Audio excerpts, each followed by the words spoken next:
Dear students, ఈ video record చేయడం మూడోసారి. అంటే వాయిస్ క్లారిటీ లేదని చెప్పి నాకు అనిపించింది. అందుకనేసేసి ఆ ప్రీవియస్ వీడియో డిలీట్ చేసేసి మళ్ళీ రికార్డ్ చేస్తున్నాను. సో అందుకనే నేను చెప్పినటువంటి క్లాస్ అంతా కూడా రాసే ఉంది, ఏమనుకోవద్దు, ఓకేనా? దాన్ని మనం మళ్ళీ ఎక్స్ప్లెయిన్ చేస్తాను, సో అర్థం చేసుకోండి. సో ఈరోజు పార్ట్ 3లో భాగంగా మనము హ్యూమన్ కిడ్నీస్ వాటి యొక్క స్ట్రక్చర్ని చూస్తున్నాము, external structure and internal structure. మరి హ్యూమన్ కిడ్నీ యొక్క ఎక్స్టర్నల్ స్ట్రక్చర్ లేదా ఇంటర్నల్ స్ట్రక్చర్ చూడాలి అంటే మనం డైరెక్ట్గా నేరుగా ల్యాబ్లో చూడడానికి పాసిబుల్ కాదు. కాబట్టి ఎందుకు పాసిబుల్ కాదు? చూడాలి అంటే ఎవరైనా చనిపోయి ఉండాలి, లేదంటే సో చనిపోయిన వాళ్ళ దగ్గర నుంచి కిడ్నీస్ తీసుకురావాలి, అది కష్టం కదా. అందుకని మనం ఏం చేస్తామంటే ల్యాబొరేటరీలో షీప్ లేదా గోటు యొక్క మనం కిడ్నీని తీసుకుంటాము. సో వాటిని ఎందుకు తీసుకున్నాం సార్? అవి మ్యామల్స్ అంటే the animals which feed the babies with their milk are called as mammals. Human beings belong to mammals, mammalia అనేటువంటి క్లాస్కి చెందినవాడు హ్యూమన్ బీయింగ్. కాబట్టి ఆ గ్రూప్లో ఉన్న ఏ జీవి యొక్క కిడ్నీ అయినా కానీ హ్యూమన్ బీయింగ్కి సిమిలర్గా ఉంటుంది. అందుకే హ్యూమన్ యొక్క కిడ్నీని డైరెక్ట్గా అబ్జర్వ్ చేయలేము. కాబట్టి సిమిలర్ కిడ్నీ అయినటువంటి షీప్ లేదా గోట్ యొక్క కిడ్నీస్ని మనము అబ్జర్వ్ చేస్తున్నాము. సో ఫస్ట్ ఎక్స్టర్నల్ స్ట్రక్చర్ చూద్దాం, అంటే బాహ్య నిర్మాణం ఏ విధంగా ఉంటుందో. సో కిడ్నీ అనేది బీన్ షేప్లో ఉంటుందని అందరికీ తెలుసు. కలర్ ఎలా ఉంటుంది? రెడ్డిష్ బ్రౌన్ కలర్లో ఉంటుంది. ఎక్స్టర్నల్ ఫీచర్స్ అంటే కలర్ చెప్పాలి, షేప్ చెప్పాలి, సైజెస్ చెప్పాలి, లెంత్ అవన్నీ చెప్పాలన్నమాట. కలర్ వచ్చేసి రెడ్డిష్ బ్రౌన్ కలర్లో ఉంటుంది, షేప్ వచ్చేసి బీన్ షేప్గా ఉంటుంది, ఓకేనా? అలా బీన్ షేప్గా ఉన్నప్పుడు కాన్వెక్స్ అవుటర్ సర్ఫేస్ ఇంతకుముందు వీడియోలో చెప్పుకున్నాం. అవుటర్ సర్ఫేస్ అంటే ఏంటి, ఇన్నర్ సర్ఫేస్ అంటేనే. అవుటర్ సర్ఫేస్ అనేది కాన్వెక్స్ షేప్లో ఉంటుంది, ఇన్నర్ సర్ఫేస్ అనేది కాన్కేవ్ షేప్లో ఉంటుంది. ఈ 2 వర్డ్స్ని మనం ఫిజిక్స్లో కూడా వింటాం. Convex mirror, concave mirror, convex lens, concave lens. Cave అంటే గుహ అనమాట, ఇట్లా గుహలాగా ఉంటే కాన్కేవ్ అంటాం, ఓకేనా? ఇది కాన్వెక్స్ అంటే కుంభాకారం, కుండ ఉంటుంది కదా, కుండకు ఉండేటువంటి ఆ అవుటర్ సర్ఫేస్ని కాన్వెక్స్ అంటారు అనమాట. So convex, concave shape. మరి అవుటర్ సర్ఫేస్ అనేది కాన్వెక్స్గా ఉంటుంది, ఇన్నర్ సర్ఫేస్ అనేది కాన్కేవ్గా ఉంటుందని గుర్తుపెట్టుకోండి. డైమెన్షన్స్ చూసినట్లయితే 3D స్ట్రక్చర్లో ఉంటుంది. కిడ్నీ అనేది 3D స్ట్రక్చర్, 3 డైమెన్షనల్ స్ట్రక్చర్. అంటే లెంత్, బ్రెడ్త్, హైట్ లేదా థిక్నెస్ అనేటివి ఉంటాయి అన్నమాట. లెంత్ వచ్చేసి 10 సెంటీమీటర్స్ లాంగ్, బ్రెడ్త్ వచ్చేసి 5 to 6 centimetres long. Next thickness వచ్చేసేసి మనకి 4 సెంటీమీటర్స్ థిక్నెస్ ఉంటుంది, రైట్? ఇది ఎక్స్టర్నల్ ఫీచర్. మరి ఇక్కడ ఉన్నటువంటి నొక్కుని హైలం లేదా హైలస్, ఆ ఫిషర్ అంటే నొక్కు అనమాట. ఆ నొక్కుని హైలం లేదా హైలస్ అంటాం. దీని ద్వారా మనకి ఏం వెళ్తూ ఉంటాయి లోనికి? సో ఇది హైలం లేదా హైలస్ అన్నమాట. దీని ద్వారా ఒక రీనల్ ఆర్టరీ లోనికి వెళ్ళింది, ఓకేనా? మరి బ్లడ్ బయటికి రావాలంటే రీనల్ వెయిన్ ద్వారా బ్లడ్ బయటకు వచ్చింది, ఓకేనా? తర్వాత యూరిన్ బయటికి రావడానికి ఒక మార్గం ఉంటుంది, దాన్ని మనం యూరేటర్ అంటాం. యూరిన్ బయటికి రావడానికి వచ్చే మార్గాన్ని ఏమంటున్నానా?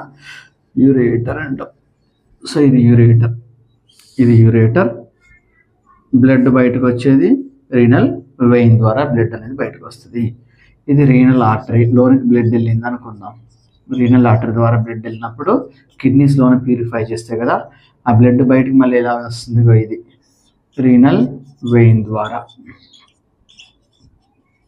అండ్ యూరిన్ తీసుకుపోయే ట్యూబ్ని ఏమంటాం నానా? యూరేటర్స్ అంటాం, యూరేటర్. సో ఇది ఎక్స్టర్నల్ స్ట్రక్చర్. మరి ఇంటర్నల్ స్ట్రక్చర్ చూద్దాము. ఇంటర్నల్ స్ట్రక్చర్ చూడాలంటే కిడ్నీ యొక్క ఇంటర్నల్ స్ట్రక్చర్ లాంగిట్యూడినల్ సెక్షన్, అంటే నిలువు కోత కొయ్యాలి. ల్యాబొరేటరీలో నిలువు కోత కోసి చూస్తే మనకి 2 రీజన్స్ కనిపిస్తాయి. అవుటర్ రీజన్ని కార్టెక్స్ అంటాం, ఇన్నర్ రీజన్ని మెడ్యులా అంటాం. కార్టెక్స్ అనేది డార్క్ రెడ్ కలర్లో ఉంటుంది. కార్టెక్స్ అనేది డార్క్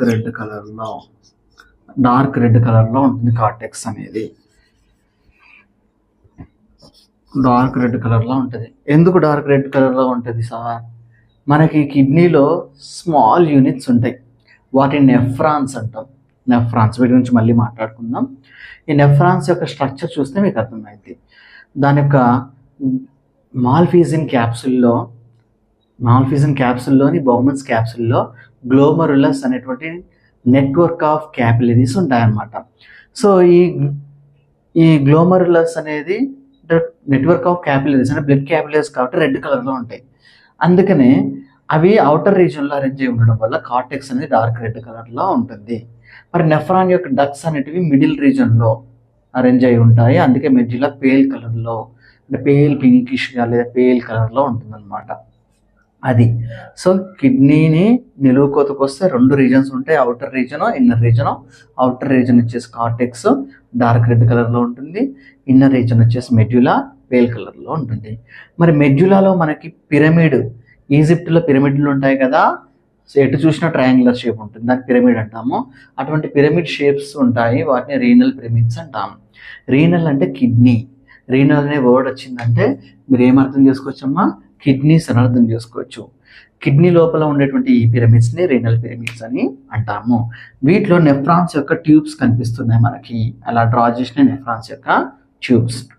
మరి ప్రతి కిడ్నీలో ఉండేటువంటి ఈ స్మాల్ యూనిట్స్ని నెఫ్రాన్స్ అంటారు. అవి ఎన్ని ఉంటాయమ్మా, 1.3 నుంచి 1.8 millions of nephrons. 1.3 to 1.8 millions of nephrons are present in each kidney. అందుకనే నెఫ్రాన్స్ని కిడ్నీస్ యొక్క స్ట్రక్చరల్ యూనిట్ అంటారు. ఏ యూనిట్ అంటారో, స్ట్రక్చరల్ యూనిట్. నేను ఇటు ఎరేజ్ చేసేస్తున్నాను, ఎక్స్టర్నల్ అయిపోయింది కాబట్టి ఇటు ఎరేజ్ చేస్తున్నాను. కొన్ని ఇంపార్టెంట్ పాయింట్స్ ఇటు ఏమైనా ఉంటే ఇటు రాసుకుందాం.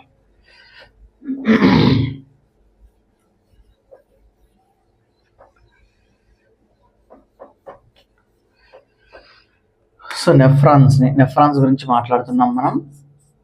Nephrons are the smallest units presents inside the kidney. So నెఫ్రాన్స్ని ఫస్ట్ స్ట్రక్చరల్ యూనిట్ అన్నాం. ఎందుకు స్ట్రక్చరల్ యూనిట్ అన్నాం అంటే kidneys are made up of nephrons. కిడ్నీస్ అనేటివి నెఫ్రాన్స్తో తయారైతాయి కాబట్టి నెఫ్రాన్స్ని స్ట్రక్చరల్ యూనిట్స్ అన్నాం. వీటి యొక్క కిడ్నీస్ యొక్క ఓకేనా స్ట్రక్చరల్ యూనిట్. అండ్ కిడ్నీ ఏం తయారు చేస్తుంది, యూరిన్ తయారు చేస్తుంది. ఆ యూరిన్ ఎవరు తయారు చేస్తున్నారో, నెఫ్రాన్స్ తయారు చేస్తాయి.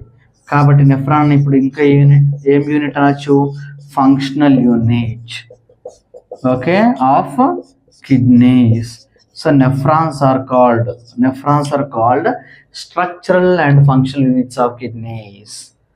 ఎందుకని, కిడ్నీస్ అనేవి నెఫ్రాన్స్తో తయారైతాయి కాబట్టి స్ట్రక్చరల్ యూనిట్ అన్నాం. అండ్ ఫంక్షనల్ యూనిట్ అని ఎందుకన్నాం, కిడ్నీస్ ఏం తయారు చేస్తాయి, యూరిన్ని తయారు చేస్తాయి. మా యూరిన్ ఎవరు తయారు చేస్తున్నారు, నెఫ్రాన్స్ తయారు చేస్తున్నాయి కాబట్టి ఫంక్షనల్ యూనిట్ అని అన్నాము. డియర్ స్టూడెంట్స్ గుర్తుపెట్టుకోండి, నెఫ్రాన్ అనే పేరు మీదుగా మనకి నెఫ్రాలజిస్ట్ అనేటువంటి ఒక డాక్టర్ ఉన్నారు.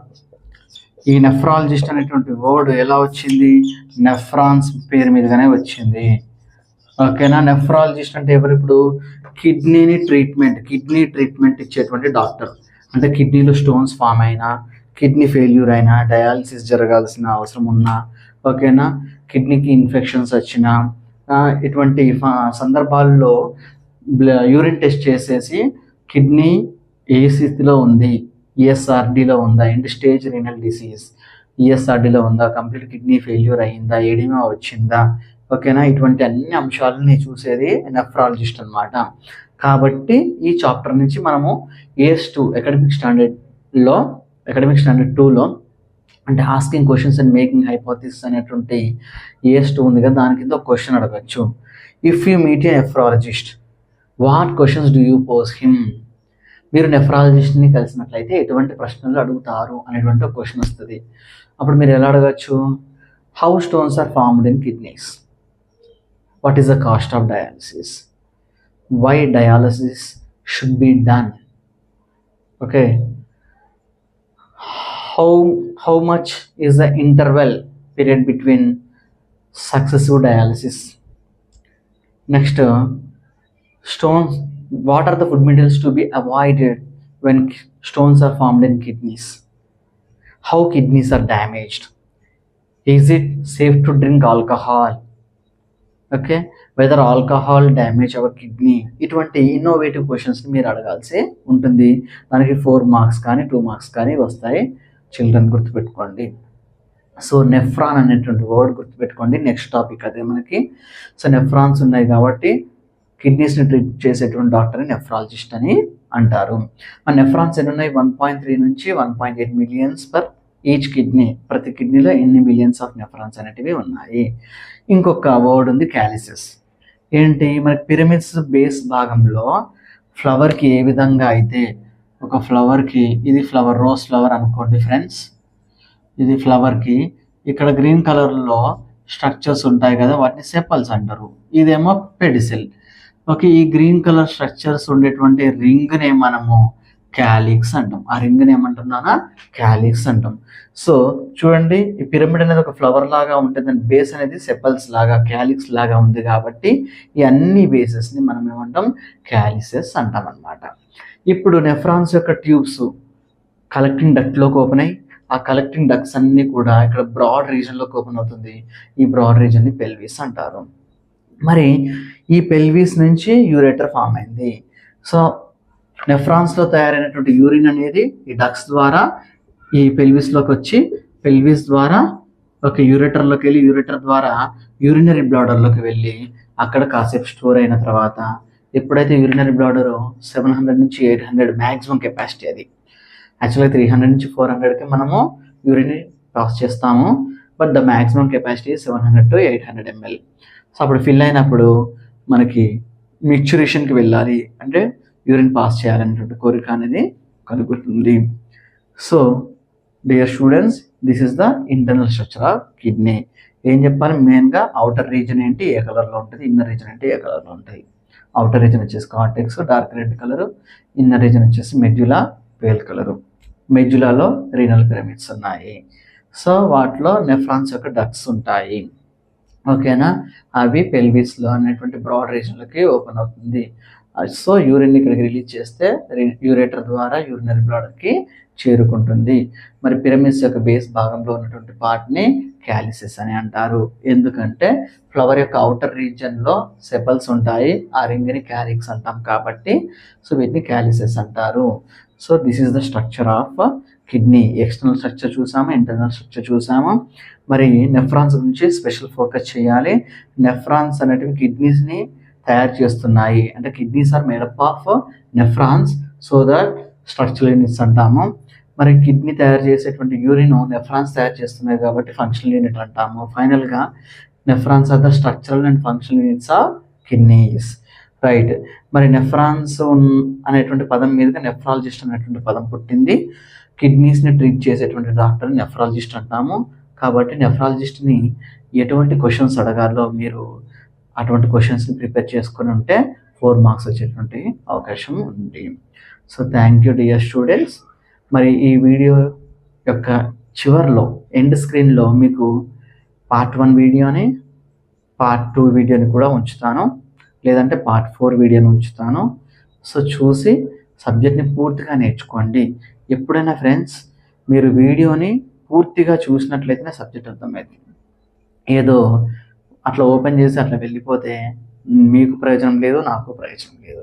కాబట్టి వీడియోని పూర్తిగా చివరి వరకు చూడండి, దాని ద్వారా సబ్జెక్ట్ని డెవలప్ చేసుకోండి. Thank you one and all.